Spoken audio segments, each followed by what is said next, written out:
नमस्कार। राजस्थान के इतिहास का एक ऐसा चैप्टर जिसने आधुनिक राजस्थान की नींव रखी, वो है प्रजामंडल आंदोलन। ये सिर्फ आज़ादी की लड़ाई का एक हिस्सा नहीं है, बल्कि एक ऐसा टॉपिक है जहां से लगभग हर प्रतियोगी परीक्षा में सवाल बनता ही बनता है। तो चलिए आज इस बेहद जरूरी टॉपिक को एकदम जड़ से समझते हैं।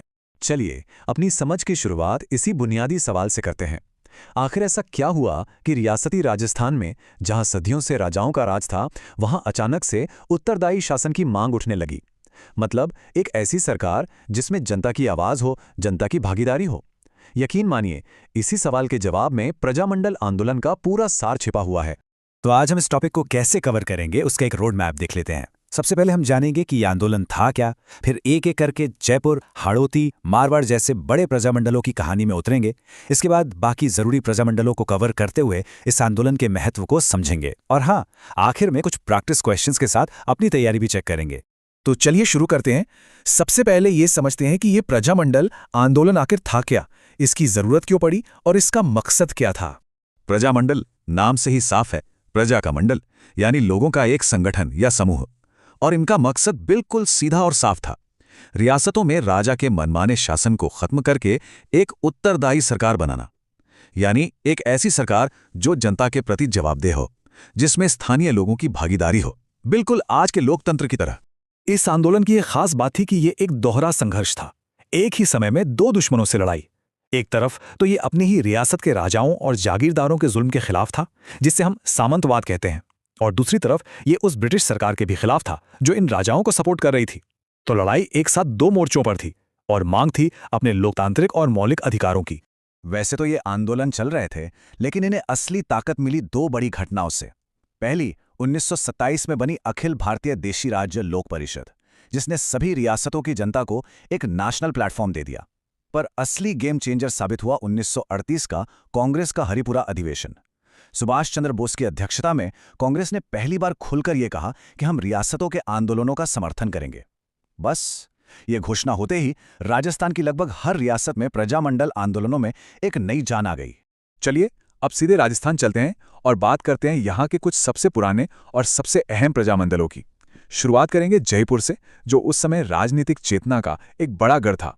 जयपुर प्रजामंडल की कहानी में कई दिलचस्प मोड़ हैं। बना तो ये 1931 में ही था, कपूरचंद पाटनी और जमनालाल बजाज की कोशिशों से, लेकिन कुछ खास कर नहीं पाया। असली एक्शन शुरू हुआ 1936-38 में, जब जमनालाल बजाज और हीरालाल शास्त्री ने इसे फिर से खड़ा किया। अब आता है कहानी में ट्विस्ट। 1942 में जब पूरे देश में भारत छोड़ो आंदोलन चल रहा था, तब जयपुर प्रजामंडल के नेता हीरालाल शास्त्री और जयपुर के प्रधानमंत्री मिर्जा इस्माइल के बीच एक समझौता हुआ, जिसे कहते हैं जेंटलमैन्स एग्रीमेंट। इसके तहत प्रजामंडल ने आंदोलन में हिस्सा नहीं लिया, लेकिन बहुत से नेता इस समझौते से नाराज थे। तो बाबा हरिश्चंद्र जैसे नेताओं ने एक अलग ग्रुप बनाया, आजाद मोर्चा, और भारत छोड़ो आंदोलन में कूद पड़े। जयपुर के बाद अब फटाफट चलते हैं हाड़ौती की ओर। यहां 1934 में हाड़ौती प्रजामंडल की स्थापना हुई थी, और इसका पूरा श्रेय जाता है पंडित नैनूराम शर्मा को, जिन्होंने कोटा बूंदी के इलाके में लोगों को राजनीतिक रूप से जगाने का काम किया। अब हम राजस्थान के पश्चिमी हिस्से की ओर रुख करते हैं। बात करते हैं उन तीन बड़ी रियासतों की जहां प्रजामंडल आंदोलन को बहुत ही कड़े संघर्ष और दमन का सामना करना पड़ा: मारवाड़, बीकानेर और मेवाड़। मारवाड़ यानी जोधपुर, और यहाँ के आंदोलन की कमान संभाली थी जय नारायण व्यास ने। 1934 में उन्होंने प्रजामंडल की स्थापना की। उन्होंने मारवाड़ की अवस्था और पोपनबाई की पोल जैसी छोटी छोटी किताबें छापकर रियासत की पोल खोल दी। 1938 में मारवाड़ लोक परिषद बनने के बाद यह संघर्ष और तेज हो गया। और यहां से जुड़ी एक बहुत ही चौंकाने वाली बात है, आजादी के वक्त जोधपुर के महाराजा हनवंत सिंह अपनी रियासत को पाकिस्तान में मिलाना चाहते थे। ये तो जयनारायण व्यास और सरदार पटेल की कोशिशें थीं, जिनकी वजह से यह प्लान फेल हो गया। अब बात बीकानेर प्रजामंडल की। 1936 में मघाराम वैद्य ने इसे बनाया था। इससे जुड़ा एक फैक्ट एग्जाम में बार बार पूछा जाता है, तो इसे ध्यान से सुनिए। ये राजस्थान का अकेला ऐसा प्रजामंडल था जिसकी स्थापना राजस्थान से बाहर कलकत्ता में हुई थी। और ऐसा क्यों करना पड़ा? क्योंकि बीकानेर के महाराजा गंगा सिंह इतने सख्त थे कि उन्होंने रियासत के अंदर किसी भी तरह की राजनीतिक गतिविधि पर पूरी तरह पाबंदी लगा रखी थी। मेवाड़ प्रजामंडल का इतिहास तो त्याग और बलिदान की कहानी है। इसकी स्थापना 24 अप्रैल 1938 को माणिक्यलाल वर्मा ने की, और इसके पहले अध्यक्ष बने बलवंत सिंह मेहता। मेवाड़ सरकार ने इसे गैरकानूनी घोषित कर दिया और वर्मा जी को रियासत से निकाल दिया।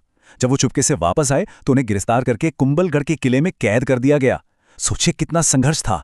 बाद में 1941 में जब इसका पहला अधिवेशन हुआ तो आचार्य कृपलानी और विजय लक्ष्मी पंडित जैसे बड़े राष्ट्रीय नेता भी इसमें शामिल हुए। इसी आंदोलन ने मेवाड़ के राजस्थान में विलय की नींव रखी और माणिक्यलाल वर्मा बाद में संयुक्त राजस्थान के प्रधानमंत्री भी बने। अच्छा, इससे पहले कि हम आगे बढ़ें, एक छोटी सी बात। अगर ये जानकारी आपकी तैयारी में वाकई मदद कर रही है तो हमसे जुड़े जरूर रहिएगा। अपनी तैयारी को और पक्का करने के लिए चैनल को सब्सक्राइब करना मत भूलिएगा। और हाँ, इस क्लास के नोट्स और सारे ज़रूरी अपडेट्स आपको हमारे टेलीग्राम चैनल पर मिल जाएंगे, तो उसे भी ज़रूर ज्वाइन कर लें। तो चलिए अब एक क्विक राउंड में राजस्थान के बाकी ज़रूरी प्रजामंडलों पर भी एक नज़र दौड़ा लेते हैं। ये टेबल आपके रिवीजन के लिए बहुत काम आने वाली है। ये स्लाइड एग्जाम के लिए बहुत ही जरूरी है। आप चाहें तो इसका एक स्क्रीनशॉट ले सकते हैं। इस लिस्ट में देखिए कि कैसे 1938 के हरिपुरा अधिवेशन के बाद धड़ाधड़ प्रजामंडल बनने लगे। यहाँ कुछ नाम खास तौर पर याद रखने हैं, जैसे डूंगरपुर के भोगीलाल पांड्या, जिन्हें वागड़ का गांधी भी कहा जाता है, और जैसलमेर प्रजामंडल के संस्थापक मीठेलाल व्यास। तो ठीक है, इतने सारे आंदोलन हुए, इतना संघर्ष हुआ, पर सवाल ये है कि आखिर इसका नतीजा क्या निकला? इन प्रजामंडल आंदोलनों ने राजस्थान को असल में बदला कैसे? चलिए अब इसके योगदान और महत्व को पॉइंट वाइज समझते हैं। इस आंदोलन का असर बहुत गहरा और दूर तक जाने वाला था। देखिए, सबसे पहले तो इसने आम जनता को जगाया, उन्हें अपने अधिकारों के बारे में बताया। ये सिर्फ राजनीतिक लड़ाई नहीं थी, इसने छुआछूत जैसी सामाजिक बुराइयों के खिलाफ भी आवाज उठाई। इसने जागीरदारों के अत्याचारों के खिलाफ लोगों को एक साथ खड़ा किया। और इन सब का जो सबसे बड़ा नतीजा निकला वो ये था कि इसने अलग अलग बिखरी हुई रियासतों को एक साथ लाने के लिए एक माहौल तैयार किया, एक वैचारिक जमीन तैयार की, जिस पर आगे चलकर एकीकृत राजस्थान की इमारत खड़ी हुई। चलिए अब आते हैं अपने आखिरी और सबसे जरूरी सेक्शन पर। अब तक हमने जो भी सीखा है उसे कुछ सवालों के जरिए टेस्ट करने का समय आ गया है, और फिर देखेंगे एक क्विक सारांश। तो पहला सवाल ये रहा आपकी स्क्रीन पर, करौली प्रजामंडल की स्थापना कब हुई थी? आपके ऑप्शन है 1939, 1940, 1941 या फिर 1934। जरा याद करने की कोशिश कीजिए। बिल्कुल सही। इसका सही जवाब है ऑप्शन ए, यानी 1939। करौली प्रजामंडल की स्थापना 1939 में त्रिलोकचंद्र माथुर ने की थी। अगला सवाल, 1938 में बने मेवाड़ प्रजामंडल का पहला अध्यक्ष कौन था? सवाल ध्यान से पढ़िएगा, संस्थापक नहीं, पहला अध्यक्ष पूछा है। आपके ऑप्शन है माणिक्यलाल वर्मा, जय नारायण व्यास, बलवंत सिंह मेहता या भूरेलाल बया। इसका सही जवाब है ऑप्शन सी, बलवंत सिंह मेहता। देखिए, यहीं पर अक्सर कंफ्यूजन होता है। याद रखिएगा, मेवाड़ प्रजामंडल के संस्थापक तो माणिक्यलाल वर्मा थे, लेकिन इसके जो पहले अध्यक्ष चुने गए वो थे बलवंत सिंह मेहता। चलिए जाने से पहले एक रैपिड फायर रिवीजन करते हैं ताकि सब कुछ दिमाग में अच्छे से सेट हो जाए। जयपुर 1931 और 38 नाम जुड़े हैं कपूरचंद पाडनी और जमनालाल बजाज। बूंदी 1931, कांतिलाल। मारवाड़ 1934, जयनारायण व्यास। बीकानेर 1936, मगाराम वैद्य। और कहाँ? कलकत्ता में। मेवाड़ 1938 संस्थापक माणिक्यलाल वर्मा, अध्यक्ष बलवंत सिंह मेहता। डूंगरपुर 1944 भोगीलाल पांड्या और जैसलमेर 1945 मीठालाल व्यास।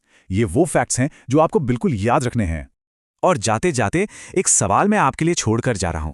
कभी सोचिएगा कि अगर ये प्रजामंडल आंदोलन नहीं हुए होते तो क्या आज का हमारा ये एकीकृत लोकतांत्रिक राजस्थान ऐसा ही होता जैसा आज है? इस सवाल का जवाब ही इस पूरे आंदोलन के असली महत्व को बताता है। तो उम्मीद है इस पूरी चर्चा से आपको प्रजामंडल आंदोलन को समझने में काफी मदद मिली होगी। हम बहुत जल्द मिलेंगे एक और जरूरी टॉपिक के साथ। तब तक अपनी तैयारी को जारी रखिए। धन्यवाद।